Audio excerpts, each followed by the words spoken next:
Hello, BookTube. Let's do a quick Friday reads. So since last Friday, I finished The Shades of Milk and Honey by Mary Robinette Kowal. You can see my review. I did that a couple of days ago. It's kind of a light, entertaining Jane Austen pastiche mixed with a little bit of glamour magic with a strangely action-packed ending, which probably is for the best because it's not particularly literary. It's more of the kind of like, Jane Austen world. Let's have fun in there, but let's put a little magic in there. So yeah, light and fun. I might maybe at some point go on to the rest of the series, but we shall see. Next, Thomas Cromwell, A Revolutionary Life by Diarmaid MacCulloch continues apace with the bird chorus in the background. The crows are circling because Henry VIII is still grinding it out. He's gotten his divorce from Queen Catherine. Somebody has decided they're going to pick a fight with the crows. Take it easy, Doodle. He's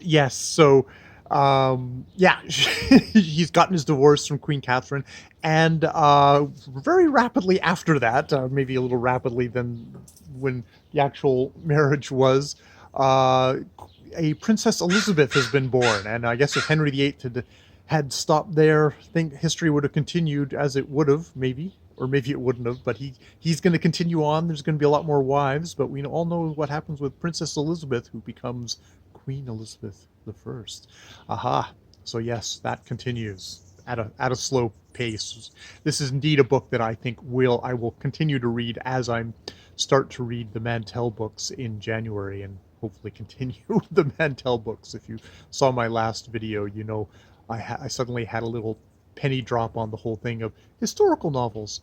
Do I trust them or not? And do I find them useful? And can I separate them as literary works from being historical texts, which they most definitely are not. And then I've read the first 11 chapters of Cousin Pons by Honoré de Balzac, it's an 1847 novel. It's the follow-up to Cousin Bet. And I am enjoying it. Cousin Pons has this friendship with Smucke, his German friend, which I'm really enjoying as a kind of a believable kind of like, this is a good point of these guys. Pons, of course, is getting pulled along. He desperately wants to have the he at one point breaks off with kind of the snooty family that he's been a parasite of, because he wants to be able to dine at their table, have their wonderful food, the table talk, the insincere compliments, and he breaks off from them. He ends up getting breaks off from them because he finds out exactly how cruel they're being. But of course, he can't break his habit. He's had 30 years of this, and he can't break his habit. He still wants to be back, and indeed he gets back. We have there's at one point where we have this one chapter which is just this strange kind of like, why are we learning all about this German fellow and about his life, and how his stepmother was the only daughter of this of her family.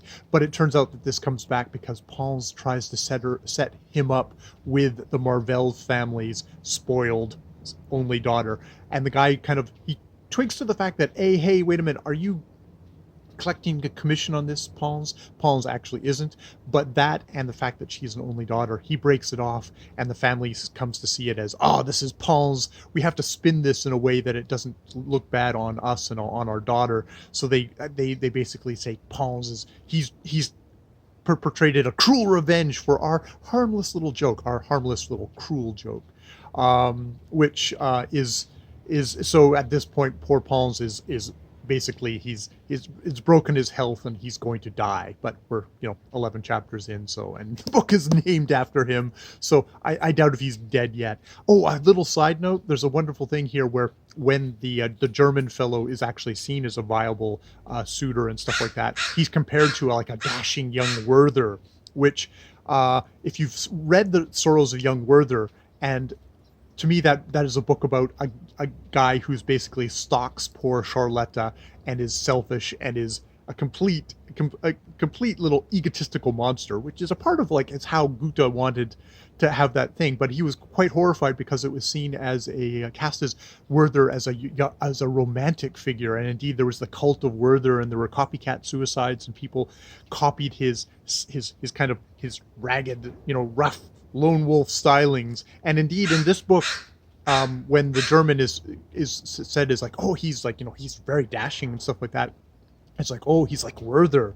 So indeed, yes, people at the time in the popular imagination, Werther was this admirable figure, which I've heard a couple of people talk about the sorrows of young Werther and Goethe's sorrows of young Werther, and it's like, that is definitely not the viewpoint that a lot of them have seen about this fellow now. So that was just like an interesting little thing, a little contemporary, quasi-contemporary snapshot. I think it's like 50 years after the fact, of at least 50 years after the fact of Sorrows of Young Werther being written, that it still has that cachet of, wow, he's like the James Dean or something of his time or something like that.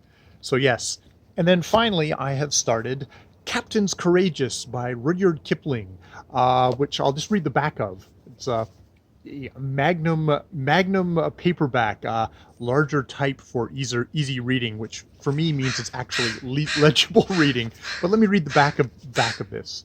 This is an 1897 novel, basically written, it's like 4 years before my grandfather was born. Boy Overboard. Harvey Harvey Cheney wasn't worth saving, ... except that his mother liked to fuss over him, and his father owned $30 million worth of railroads, shipping lines, and industry. But when he was swept overboard from the deck of a liner, neither fussing nor money could help him. A tiny fishing boat hauled Harvey aboard, and from then on it was up to him to prove that he deserved to live in storm, at sea, and the labor of trawling up the Grand Banks. Rudyard Kipling, born in Bombay of English parents in 1865, is usually thought as a writer about India, but for a time he lived in America, where he came to know and respect the hardy New England fishermen. Captains Courageous was his tribute to them. He died in 1936. And so, yes, it is your prototypical spoiled rich boy gets taken on shipping, on a hardworking shipping ship, and has to kind of, pull himself together, make himself a real true man and not a wastrel scoundrel. There's a lovely description at the very beginning of the book of our hero. Once more the door banged, and a slight, slim-built boy, perhaps 15 years old, a half-smoked cigarette hanging from one corner of his mouth, leaned in over the high footway. His pasty yellow complexion did not show well on a person of his years, and his look was a mixture of irresolution, bravado, and very cheap smartness.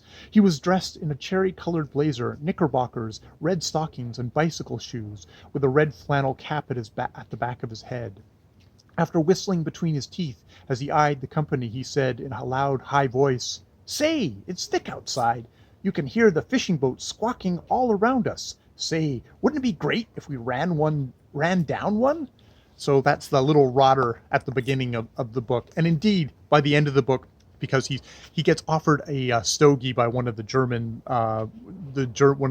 travelers, feels a little ill, goes to the side of the boat, and ends up flipping over, gets caught up in one of the nets as one of the little dories as they're fishing the Grand Banks, and gets hauled aboard the we're still here ship. But by the end of the book, he's gotten introduced to the whole crew. He's learned quite a bit about like the cod fishing, has participated in a full day of it, and as now a boy on the boat, because he quickly has to get buckled down and into this. They clean after loading all the cod onto the boat. Ship or boat, God, see, this tells you how seafaring I am. He has to clean it all, but at the very end he has to stand watch. And indeed, they have to say but why do I have to keep watch? It's like, there's a clear sea. And Dan, who is the other boy and the son of the captain of the ship, says, fine weather is good sleeping, and for maybe you're cut in two by a liner, and a 17 brass-bound officers, all gentlemen, lift their hands to it, that your lights were out, and there was a thick fog. Harv, I kinder look at you, but if you nod off once more, I'll lay into you with a rope's end. So indeed, at the very end of the book, he is on one of those little ships, keeping watch for the liners, hoping that they won't, making sure that they don't run him down, like as he said at the very beginning. And indeed, we're left with a little image of him walking walking the decks while Dan whacks him with a knot anytime he yawns. And by the end of it, the next watch comes out and he finds the two boys kind of just lying in a heap together, and he rolls them off to bed. So yes, that's the start of Captain's Courageous. That's just a kind of it's a fun kind of gripping yarn to read in between going through Thomas Cromwell, A Revolutionary Life. So yes, that's my reading for today for this week. I hope your reading is going well. Share it down below if you'd like, and more videos later.